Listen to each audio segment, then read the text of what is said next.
यह जो श्रीमद् भागवत की कथा ये कहाँ हो रही है? नैमिषारण्य की भूमि पर। कैसा है नैमिषारण्य? नैमिषे निमिष क्षेत्रे ऋषयः शौनकादयः सत्रम स्वर्गाय लोकाय सहस्र सममासता। नैमिषारण्य कैसा है? जहां पर निमिष निमिष की का महत्व हो, ऐसा नैमिषारण्य। नैमिषारण्य समस्त तीर्थों में श्रेष्ठ तीर्थ है। इसलिए तुलसीदास जी कहते हैं नैमिष बर तीर्थ बर नैमिष विख्याता। नैमिष कैसा है? बोले तीर्थ बर, तीर्थों में श्रेष्ठ तीर्थ, तीर्थों का भी तीर्थ नैमिष है, नैमिषारण्य। और नैमिषारण्य की 1 योजन की भूमि कलि वर्जित है। कितनी भूमि?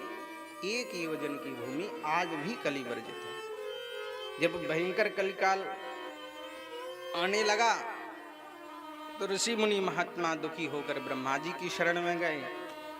ब्रह्मा जी ने ऋषियों से कहा कि तुम दुखी मत हो, भजन पूजन करने के लिए हम तुम्हें एक उत्तम भूमि बताते हैं। बोले बताओ। तो अपना मनोमय चक्र ब्रह्मा जी ने छोड़ा और ऋषियों से कहा कि इस चक्र के पीछे पीछे चलो और जहां इस हमारे मनोमय चक्र का जो नेमी है वो शीर्ण हो जाए, नेमी शीर्यते, नेमी शीर्यते यत्रा तस्मात् नैमिष उच्यते। जहां ये नेमी शीर्ण हो जाए उसी क्षेत्र को परम पावन समझ करके, परम पावन मान करके, कलि वर्जित मान करके आप लोग वहीं बैठकर साधन करना, भजन करना, शास्त्रों का पुराणों का श्रवण करना। और ब्रह्मा जी ने कहा कि 1 योजन की भूमि जहां ये नेमी गिरेगी, ये वहां से 1 योजन की भूमि चारों तरफ वो कलिवर्जित रहेगी, वहां कली का प्रभाव नहीं रहेगा।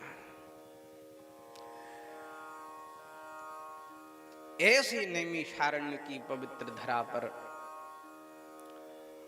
शौनकादि 88,000 ऋषियों के मध्य श्री 16 वर्षीय श्री सूत जी महाराज विराजमान है। और विराजमान होकर के पुराण चर्चा सुना रहे हैं, श्रीमद् भागवत सुना रहे हैं। अच्छा, वहां एक सत्र चल रहा था, वो कैसा था? बोले सत्रम स्वर्गाय लोकाय सहस्र सममासता। सहस्र वर्षों में, 1 सहस्र वर्षों में पूरा होने वाला एक यज्ञ चल रहा था। और उसी समय सूत जी महाराज पधारे।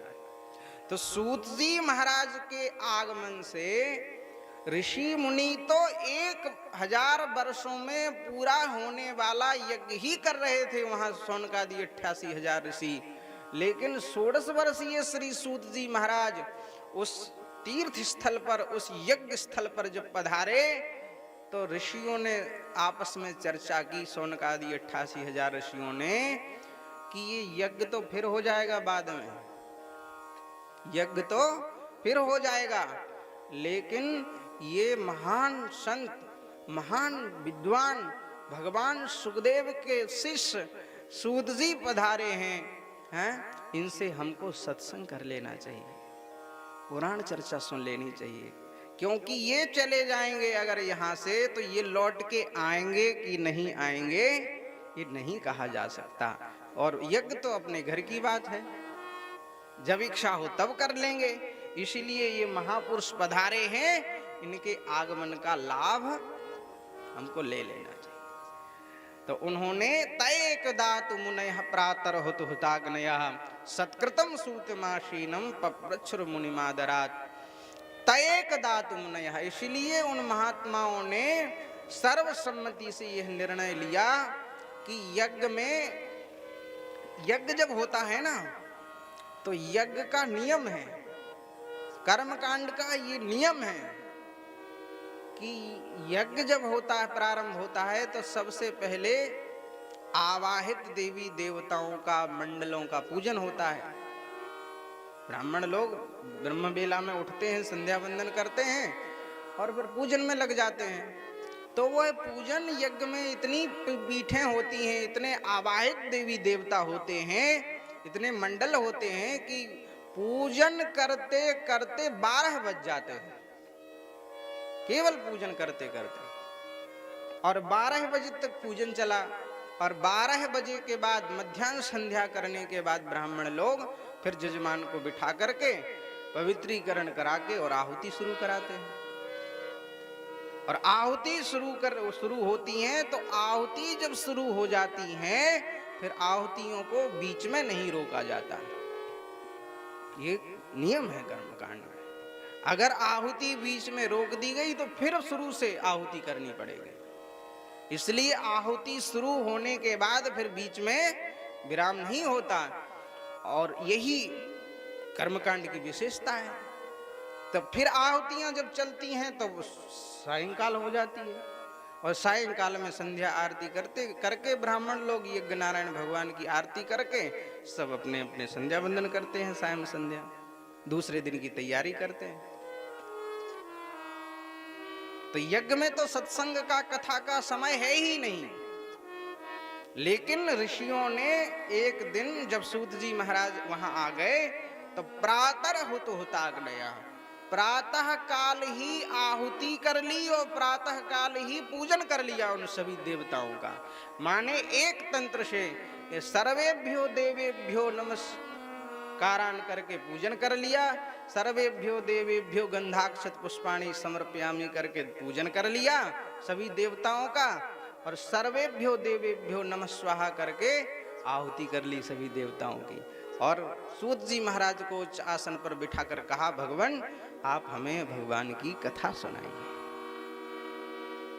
सत्कृतम सूत माशीनम पप्रच्छुर मुनिमादरात, आदर पूर्वक पूछा। क्या पूछा? तो 6 प्रश्न पूछे श्री सूत जी महाराज से शौनकादि ऋषियों ने। 6 प्रश्नों में से सबसे पहला जो प्रश्न है वो है, जीवों का सरलता पूर्वक कल्याण कैसे हो। दूसरा प्रश्न है, समस्त शास्त्रों का सार क्या है। शास्त्र बहुत हैं, जीवन कम है, उम्र कम है, आयु कम है, अल्पायु है कली का प्राणी। तो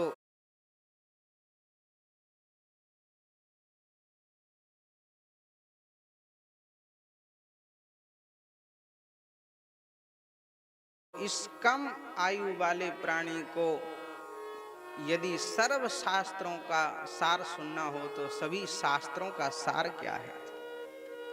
तीसरा है, जब भगवान सर्व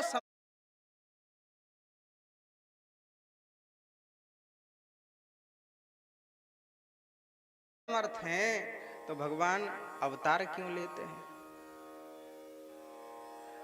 और भगवान अवतार क्यों लेते हैं, और लेते हैं तो कितने लेते हैं।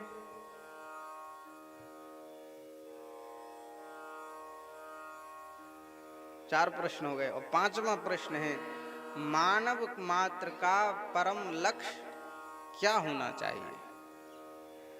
और 6ठा प्रश्न है, स्वाम काष्ठा मधुनोपेते धर्मः कम शरणम गता। जब भगवान श्री कृष्ण अपनी 125 वर्ष की लीला स्मरण करके भगवत धाम चले गए तो धर्म किसकी शरण में गया, आप कृपा करके बताओ। सूत जी महाराज ने इन्हीं 6 प्रश्नों के उत्तर में संपूर्ण श्रीमद् भागवत सुनाई है। संपूर्ण भागवत जी में इन्हीं 6 प्रश्नों का उत्तर है। सूत जी महाराज शौनकादि ऋषियों से कहते हैं, हे ऋषियों, तुमने जो प्रश्न किए हैं बहुत सुंदर प्रश्न किए हैं। इति संप्रश्न संहृष्टो विप्राणाम रोमहर्षणी प्रतिपूज्य वचस्तेषाम प्रवक्तुमुपचक्रमे। बहुत सुंदर प्रश्न किए हैं। हम तुम्हारे प्रश्नों का उत्तर तो देंगे, लेकिन पहले हम अपने गुरुदेव का स्मरण कर लें, गुरुदेव को प्रणाम कर लें। और गुरुदेव का स्तवन किया, सुखदेव भगवान का प्रणाम किया। और